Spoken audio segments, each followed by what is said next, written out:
What's going on, Cougars? Welcome back to another episode of Coug on the Clock. I'm your assistant producer, Luke Westfall, here with our co-host, Tim Clouser.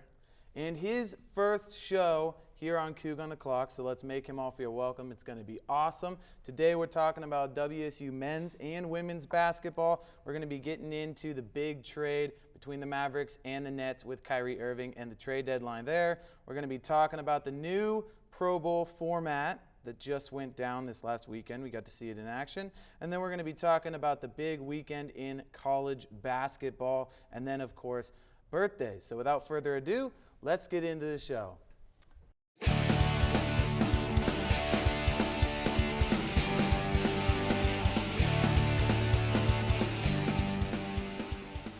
All right, first up, we're going to be talking about men's basketball. The men did not have a great weekend, and their last game against UCLA, which was on Saturday, did not go very well. The first game at home was close. They only lost by 1 point, but this game they lost to UCLA 76-52, and it was never really close at all. Shooting-wise, they got outshot 48% to 30% from the field.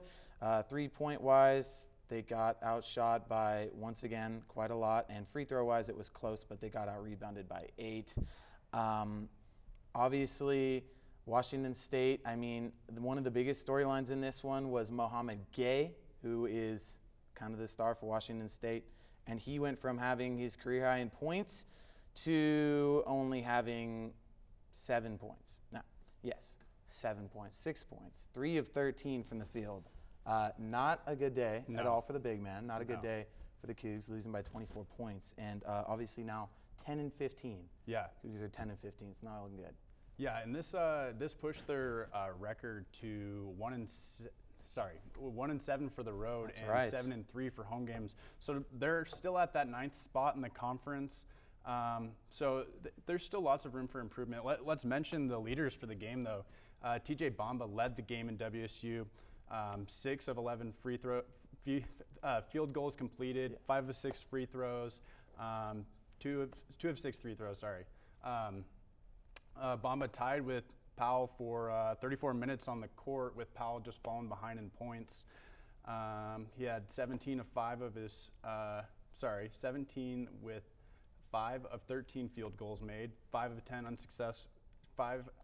10 successful three-pointers, both attempted free throws made. Yeah, Powell has been really good lately.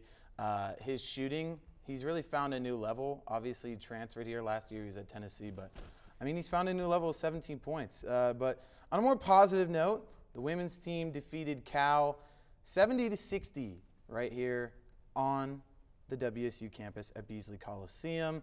A much better performance, and Charlize Ledger-Walker played 40 minutes and scored 25 points, shot 9 of 18, had 5 assists, had 2 steals.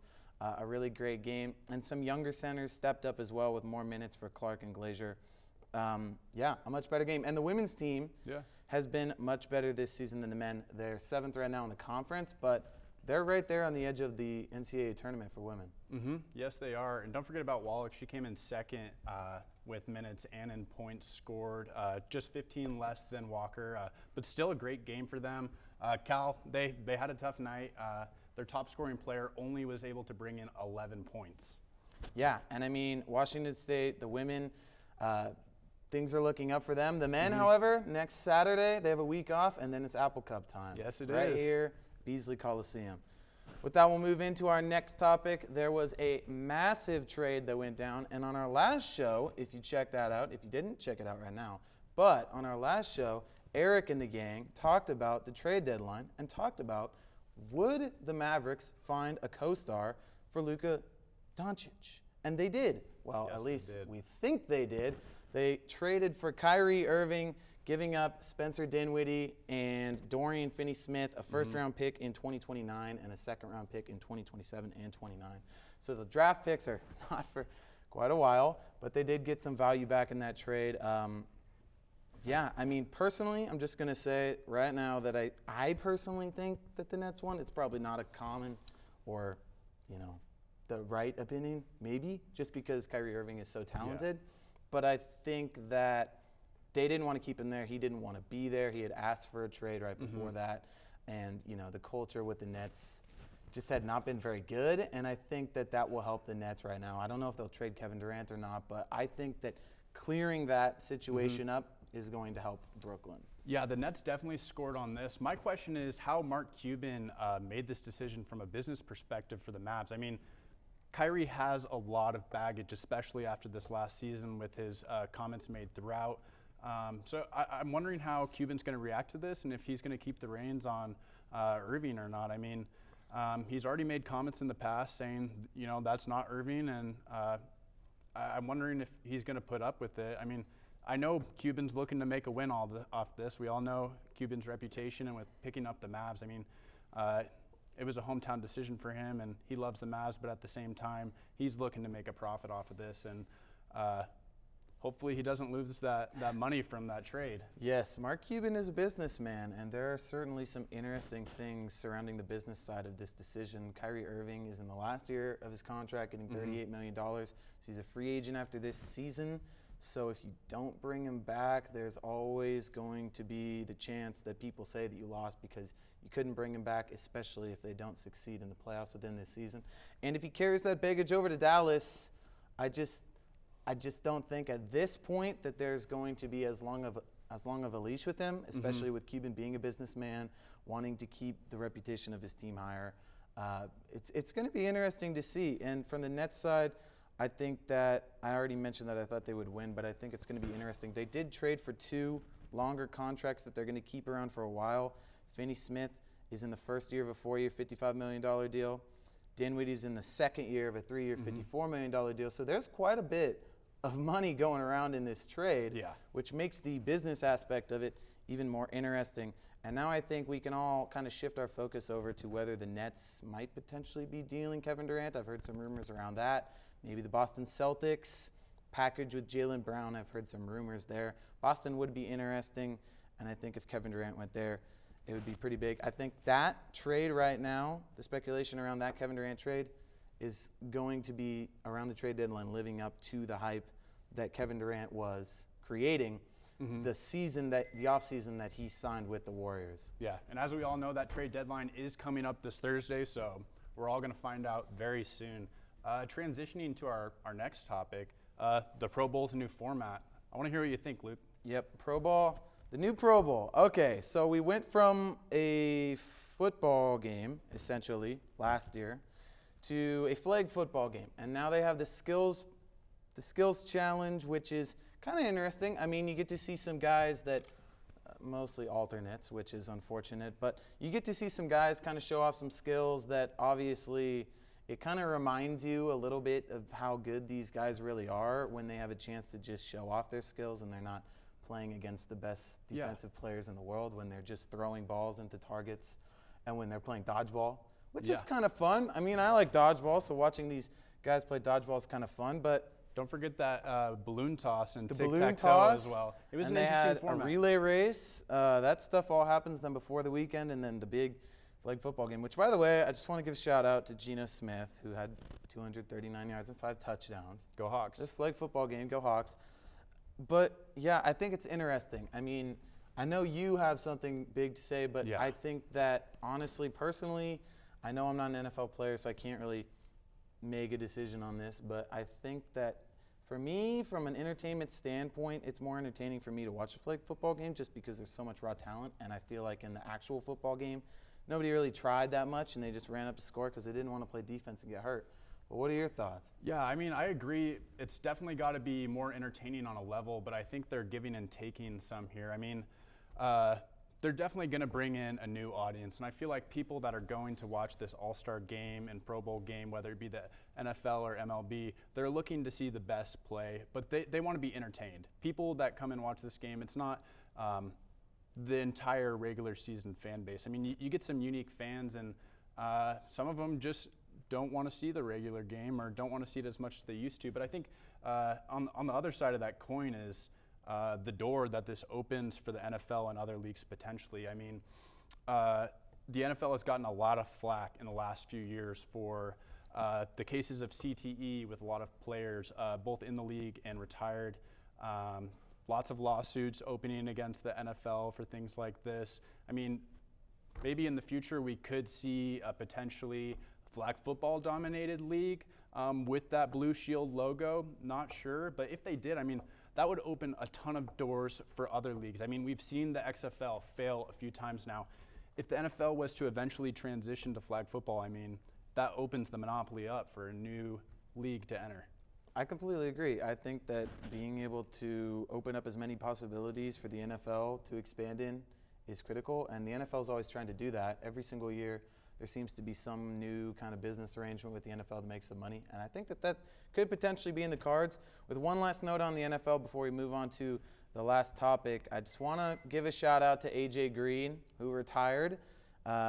He's a legend. I don't know if he's going to be in the Hall of Fame, but a 7-time Pro Bowler, over 10,500 career yards, over 700 career catches, and 70 touchdowns. He kind of fell off a cliff a little bit at the end of his career, but a legendary career. So congratulations to AJ Green on that retirement. And we'll move into our last topic here, which is really, there's a lot of scores to go over from the weekend in college basketball outside of Washington State. But a lot of them point to the same thing, which is that in college basketball, just because you're one of the top teams in the country doesn't mean that you're safe. Mm-hmm. And we saw this with Purdue, who was ranked number 1 in the country, losing to number 21 Indiana. Number 4 Alabama did win, but number 6 Virginia lost. And it wasn't on Saturday, but before that, number 2 Tennessee had lost to unranked Florida. We also saw Kansas, who was ranked number 8, losing to 13 Iowa State. Shout out to Alex Huddleston, who picked Iowa State as his sleeper team. And also Texas, who was 10th, beat Kansas State, who was ranked 7th. You got St. Mary's, who was 18th, beating Gonzaga, who was not quite as high, but Gonzaga has kind of ruled over a lowly conference. There's been some controversy there, so potentially St. Mary's takes over. And my team that I picked on the last episode that I was on, Florida Atlantic, who is number 19 in the Conference USA, won again, and they're 22-2. Let's go. I don't know what their logo is. I think they're Owls. Florida Atlantic Owls. So let's go Owls. Let's go Owls. You're still in. And also, I just want to say that there was one kind of big shifting game, which was Oklahoma State, who had won, which moved them into the last 4 in for the tournament, if you're into that sort of thing. But what we need to talk about is not just the scores in the games, but that in college basketball, it's so crazy. Because you look at like women's college basketball, there's usually 4 or 5 teams that are the top notch. Mm-hmm. And you look at college football, there's usually 3 teams. There's always a 4th team in the college football playoff, but it's usually 3 teams. And most college sports, it's just a few teams at the top, especially with this NIL stuff going on. But in college basketball, there's kind of a little bit of a different structure. And I think the biggest reason why is probably because with one-and-dones in college basketball, because they have that one-and-done rule compared to football and other sports, that players that are top recruits in their freshman year that are going to the NBA based off potential and not production don't develop. Because if all the 5 stars on Duke stuck around for 4 years, they'd be unstoppable. I don't know. I just think that on one note is what makes college basketball so crazy, but it's also what makes college basketball so entertaining. Yeah, it is. Do you have any thoughts on that? I mean, it's just great. You can catch any level of talent on there. I mean, it's hard when you see your team keep losing, even when they're supposed to be the leader in the league. But I mean, they're doing great. They're doing great. College basketball is a fascinating product, and I love it for what it is. With that, we're going to move past that topic. That's the main bulk of that. And we got some birthdays before we can wrap up this show. Some fun birthdays. First up is a huge shout out to not only a sports legend, but a Washington State legend, Klay Thompson. Woohoo! Happy birthday. Happy birthday, Klay Thompson, turning 32 years old, a star for the Warriors, a 5-time All-Star, 4-time NBA champ, 2-time All-NBA rookie team, All-Defensive team in 2018, and battled through a torn Achilles. Yes, he did. Including, I'll still remember on draft night when I was watching and they were speculating trades, and within the first 2 picks that they had announced that he tore his ACL. I hate it. And even though I don't like the Warriors, I love Klay Thompson. And what he did for Washington State basketball, I mean, we're 10-15 right now. I think we could use Klay Thompson. So happy birthday, Klay Thompson. Next up is... We got The Big Show on there from WWE. The Big Show. I mean, that's a big birthday if you ask me. We also got Julio Jones, the Falcons star wide receiver. Future Hall of Fame wide receiver who's probably close to nearing an end like A.J. Green. Kimbo Slice, who unfortunately passed away in 2016, but is a legend of the fighting scene. And the octagon. Definitely, Kimbo Slice. And then our boy Derek Lewis, who is turning 37, still, by the way, is fighting. He has a main event coming up in a few weeks. I'm not exactly sure the date against Spivak. Can't remember. I don't follow the UFC as closely as I used to, but he's still on the headlines. And we should mention Derek Lewis is most famous for a quote that he once said after Joe Rogan asked him a special question.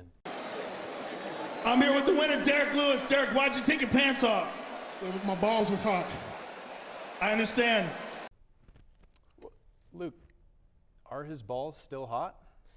And in fact, they are still hot. And we'll move now into the ending of the show. Thank you all for watching. But of course, before you take off, go check your phone and make sure that you're following the Instagram at Wazzu Sports Network. Check out the Twitter, Wazzu Sports Net. Make sure that you check out this episode and all the other episodes on Cable A Productions on YouTube, and go to the merch store. Coug on the Clock loves to spread the love. So spread the love with some Valentine's Day themed merch from the merch store. Go buy some merch. I know I'm going to get myself something soon, so I have something to rep the show. As always, thank you guys for watching. I'm Luke Westfall. I'm Tim Clouser. And we'll see you later, Cougs.